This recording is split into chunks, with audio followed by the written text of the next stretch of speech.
Just on my evening walk, and I'm just coming through here, and I'm just spellbound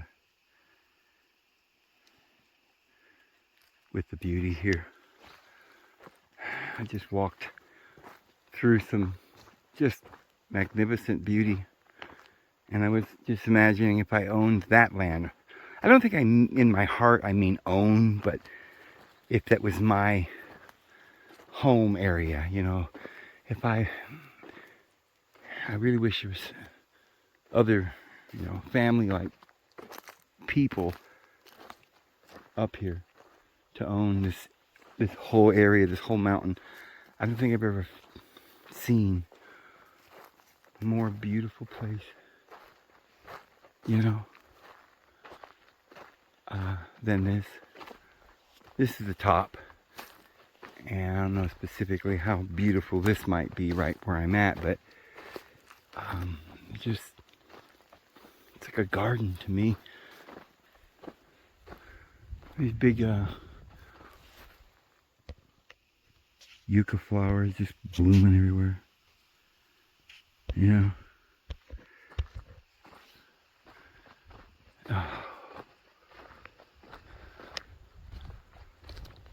I'm captivated by this land. Here comes the flowers, a little bitty yellow ones. And over here we got some purple ones coming on. Yeah. They're all over here is a kind of a purple yellow maize mixture. Isn't that beautiful? Here's some oak. And oh, the yucca are growing. It's like a park, you know. Now right here the ground is kind of a sand. In certain places it's that way, but then when you go into other areas it's just grass everywhere. Very easy to walk. Oh, look at that. Oh.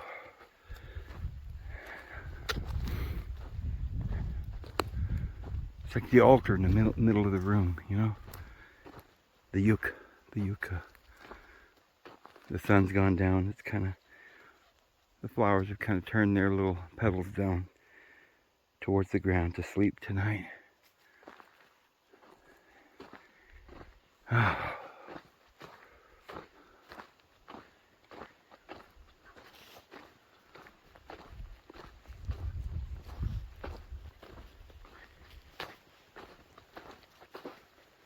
I saw a big grove of oak trees back there that were just awesome.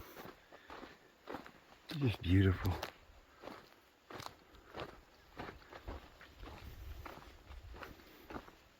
I was noticing this earlier. This particular kind of pine tree now is producing this kind of a beautiful cone or something. And I ate one of them. And it smells and tastes a little piney on the outside. Like soapy, you know, like pine. But when you bite into this, it's like a fruit. It's actually sweet. And I feel like it's almost like an apple. Slightly bitter apple, but it's not too bitter. There's a lot of sweetness to it. I wouldn't be surprised if that's edible. I don't know that it is. Please don't quote me. But there's so much we have to learn, friends, that we don't know. These young, tender, whatever they are, little, I don't know if those are cones or just twigs beginning on the tree, but they appear to be edible.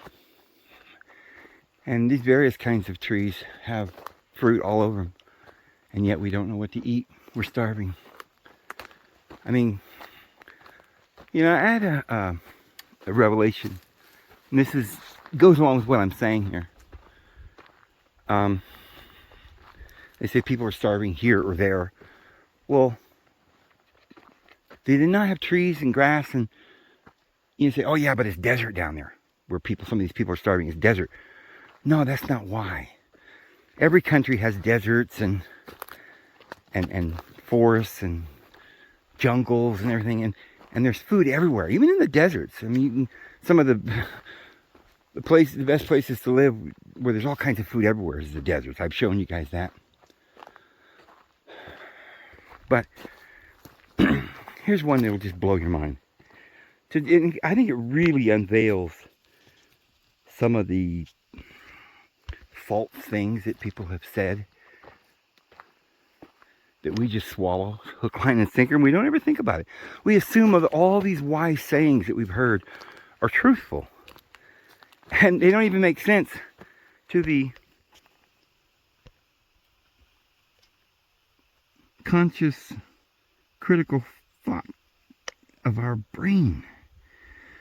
But we're not trained to think about what we're saying. We just are trained to believe. Probably if it comes from a certain source, we're supposed to believe it. But how many times have you heard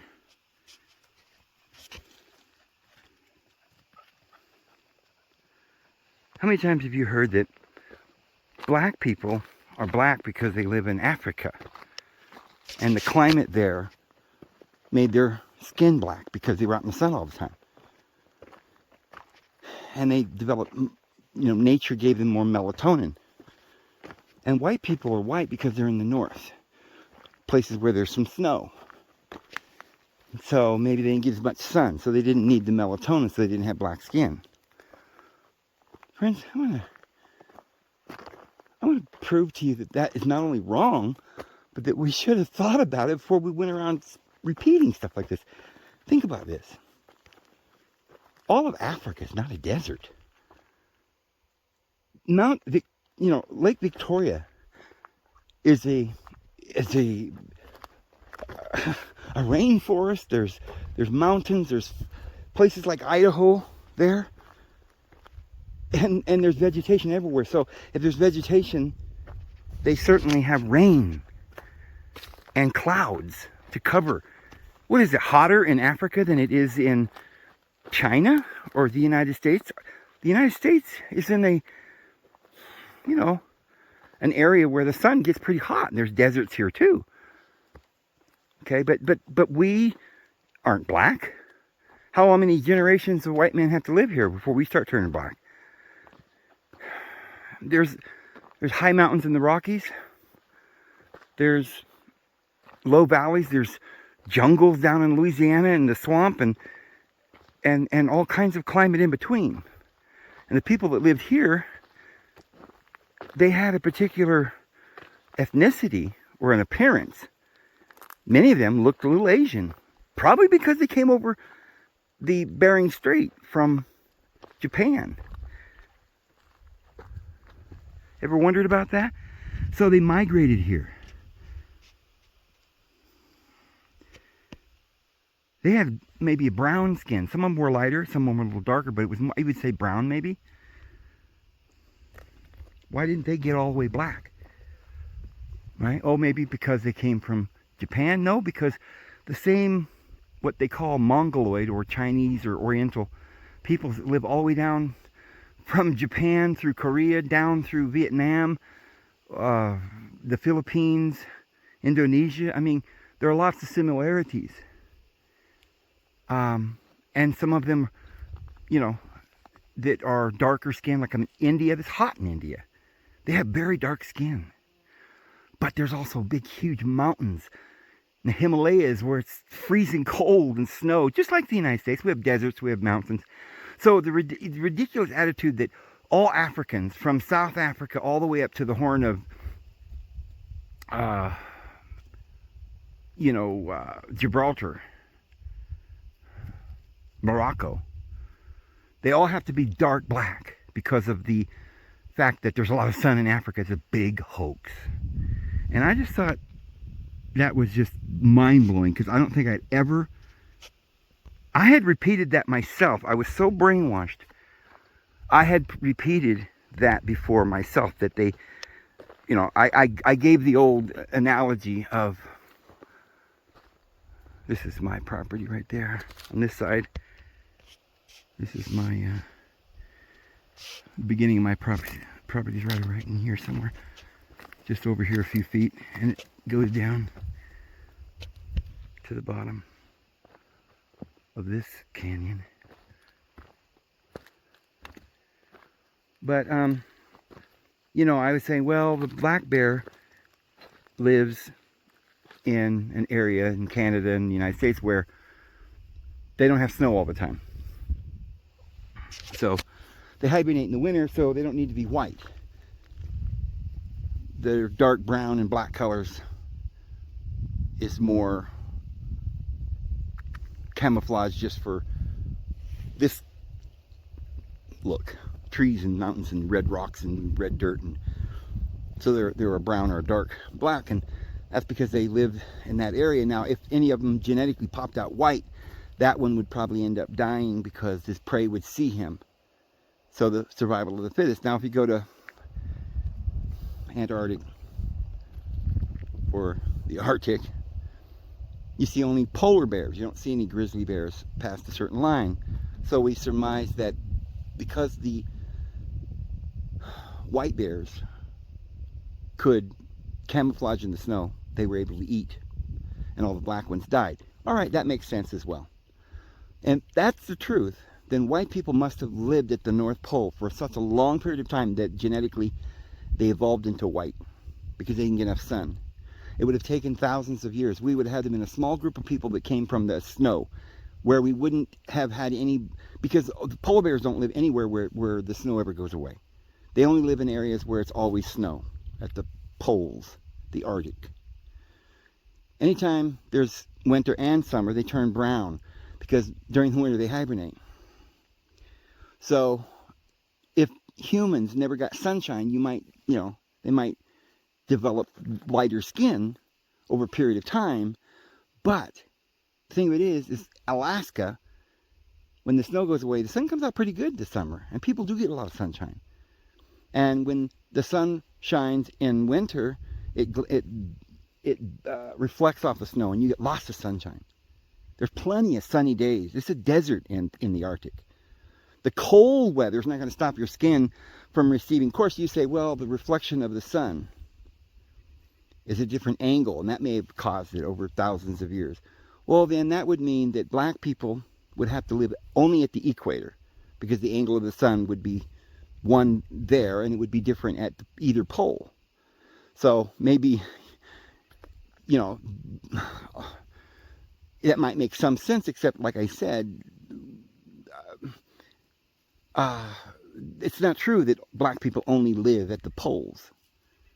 There are lots of black people all the way down to southern India, Africa, and darker skinned people that live at extreme ends of the earth. So none of that is making any sense. In India, there's lots of dark skinned people.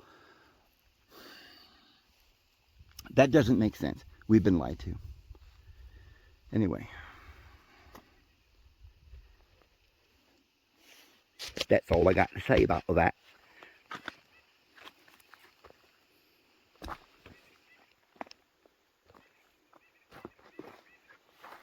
So this is the corner of my property, actually, right here. And I just love it right here. I actually like to come up here and just sit. Just look from this angle, because it is so beautiful from this angle. And there's my big old couple of my ponderosas, and that's one of my favorite cliffs where I like to go and look off. This is one point that I like to come to and just sit. It's just about the highest point. I guess this would be the highest point on my property, right here.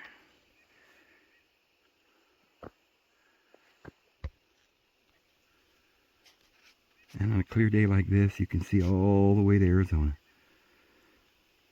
Those mountains are probably up around Payson, Show Low, up in the mountains, and the ski resorts up in there or something. Not sure. I'm near the Arizona border here.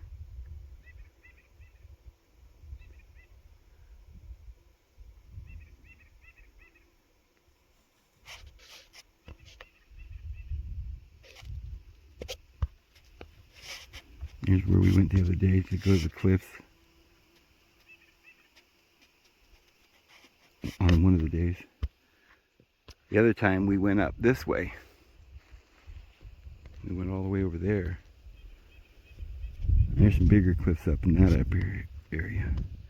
All the way around the bend up through there.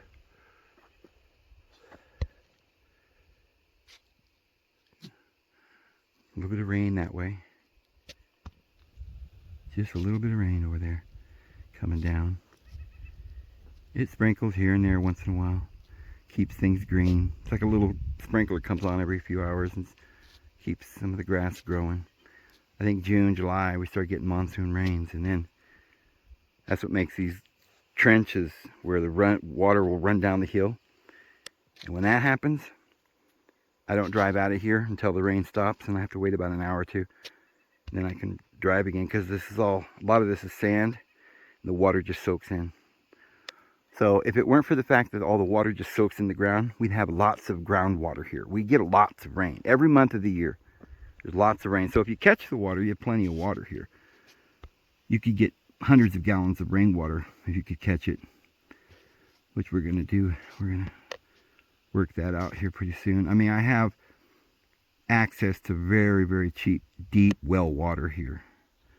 But there's going to come a time when that well's not going to operate. They're not going to be worried about trying to give people water once the tribulation gets here. So I need water on the property to survive.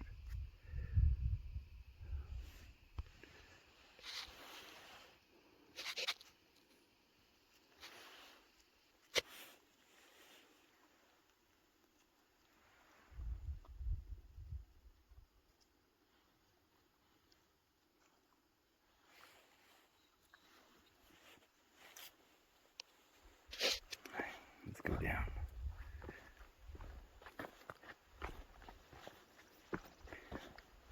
Looks like there's going to be a sunset here in just a minute. It's going to be a good one because there's some clouds over there too.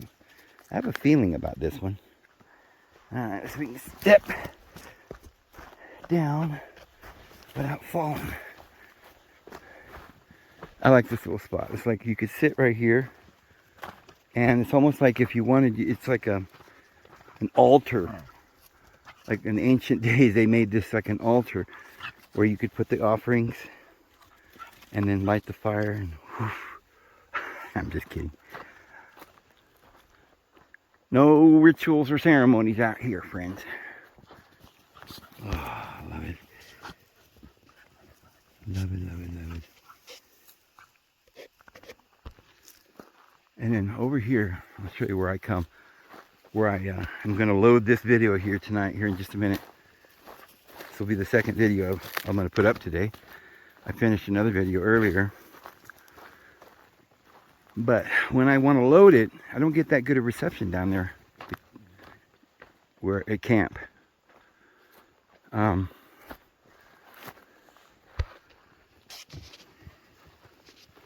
But I come up here and I get 5 bars at 5G. Don't ask me why. I've never been able to figure it out. I'm out here in the middle of nowhere. It is up on this hill. But as far as I know, 5G doesn't travel very far. But for some reason, out here in the middle of nowhere, I'm the only piece of property anywhere around here that I know of that gets 5G. I've walked all around here. The guy up there says he doesn't. He gets 4G. And everybody else gets 4G. In fact, the guy up there and me is about the only people that get anything. Nobody else gets any service at all out here, except for me and this guy, and he only gets 4G. But right here, I get 5G on my property, and I believe that the Lord gave it to me here, not all over my property, because I think it's actually dangerous to live in 5G. But this is where I sit. There's never that bucket I found the other day that I was going to make, maybe, I was looking at maybe making a little stove out of it. Well, it had tar and everything, and so I just decided for now, and maybe for good, I'm going to just use it as a place. This is where I come on the top of my property here and sit, and I've got this view. I just sit up here and Now, I've told you guys it doesn't look that far away when I'm sitting here in real life. This camera makes it look much further. What it looks like in real life is about like that. So, this is what I see when I sit here. And I can see all the way to Arizona. You know? All the way down the hill. So,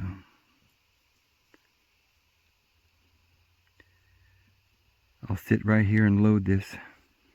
Takes about 20-30 minutes to load a video up here. If I were to do it down there, I don't think I'd even get through it. Probably would never load. I've tried it before and I couldn't get to load.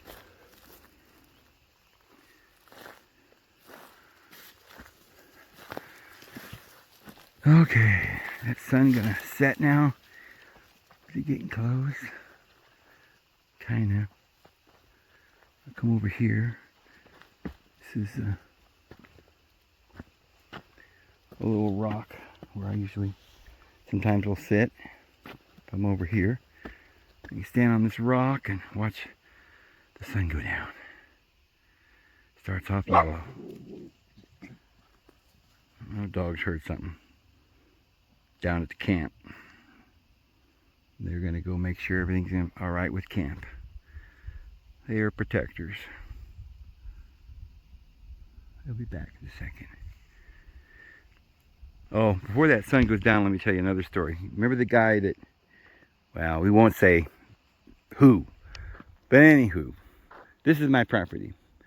And the first week or two when I'd come up here, wind would whistle or blow through here a little bit. And this yellow flag was not in this. And it was just flapping. And you would be standing here in the middle of the night and you'd hear this. And it was a little spooky. Because sometimes you forgot that there was a flag. And you're like, what's making that noise? And it's that little yellow flag. But I got used to it and I knew what it was. And, you know, and I forgot about it and didn't pay any attention to it. Well, I came up here a week ago or so. A little more.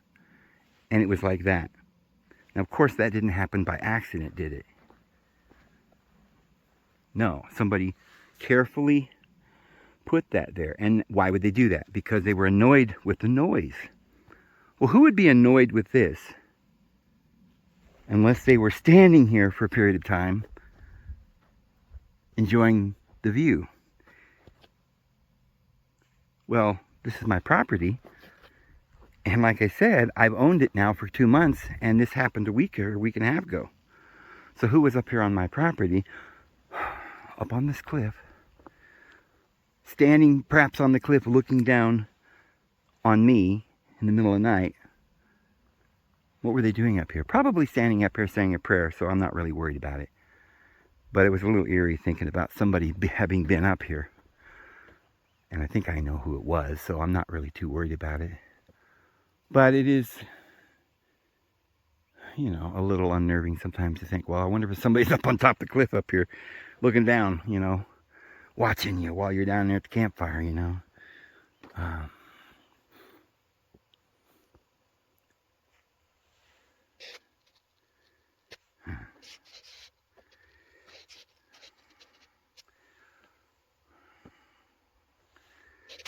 man.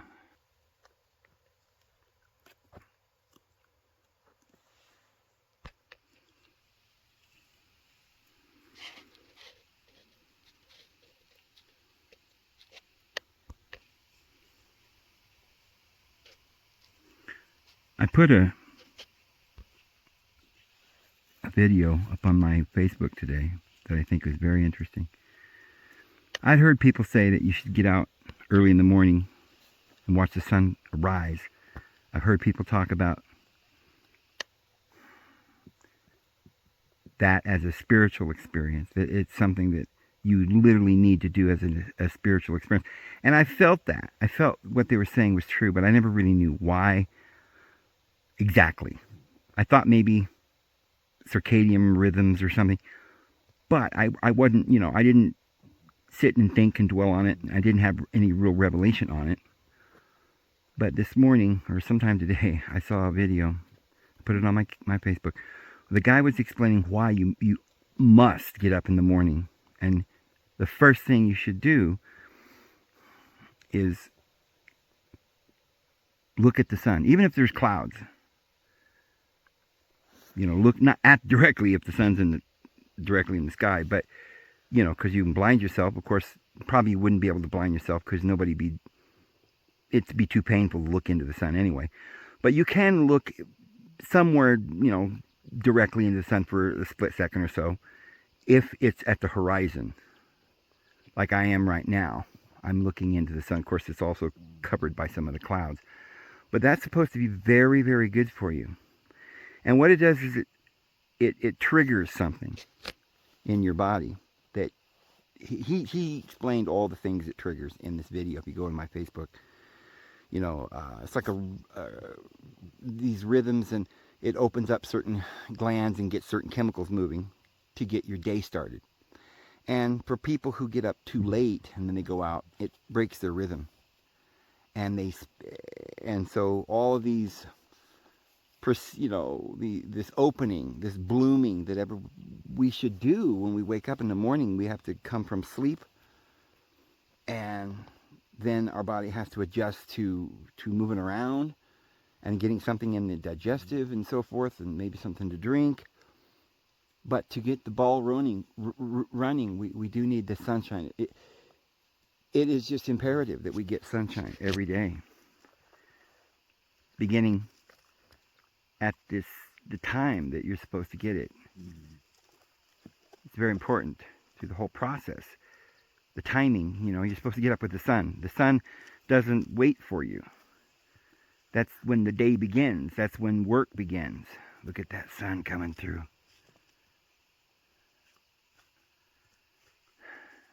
I think, though, we are supposed to stay up a little bit later sometimes when the moon's out and stand under the moon and howl.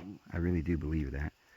And the other thing I would recommend when you do go outside in the morning and you look at the sun, almost like a ritual, maybe more important than even taking your morning walk or jog. Of necessity, go outside anyway and look at the sun as it rises. But as you do that, make sure you don't have any shoes on and you have your feet touching the ground, because that's ground. And this the flow of energy is going to go through you. You may not even know it or even feel it physically, but you will kind of telepathically and emotionally. You'll know that you've been quickened, you've been charged, and all the negative energy has gone out through your feet. And if you just do that one day or another, you might not even notice it. But if you keep doing that every day, and friends, don't be afraid to have your morning coffee. The herbs are for the healing of the nations. Caffeine doesn't seem to be harmful. It does seem to be something that can, especially if you're used to doing it, it's something you do every morning. It's like release the Kraken, and it just opens up cognitive ability, and you begin to think and awaken. And that can become part of your daily routine. And in the evening, not during the day, because we need to be out working and doing things and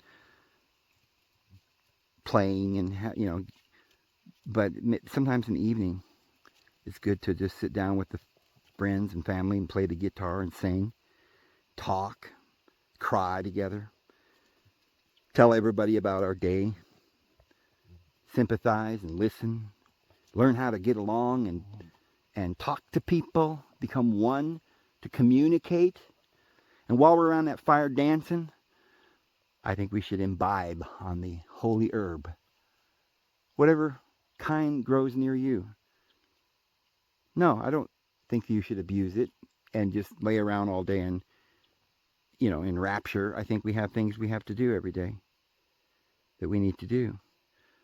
But in the evenings, in this particular time, it should become a ceremonial thing in a sense, like drinking your morning coffee or your evening meal that you take every day.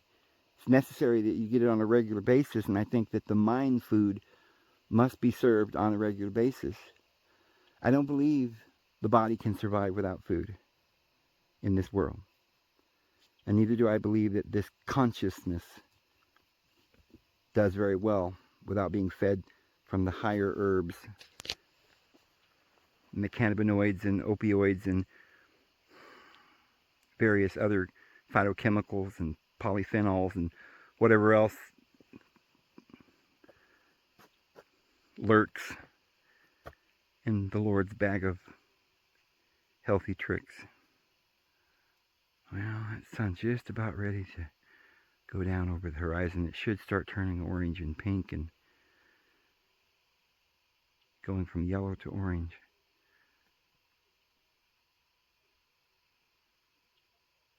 Oh, howdy. Oh my goodness. It is so beautiful. Just the colors. They just turn me on. Wow, it's almost like a portal to heaven right there. I could just go right in through there. Lord, here I come. Just make sure that all my friends and family, and my brothers and my sisters, get to come. Yes, Lord. Bring us all home. Transform us body and soul and spirit. And we'll come back and make this beautiful world into a paradise. I guarantee it.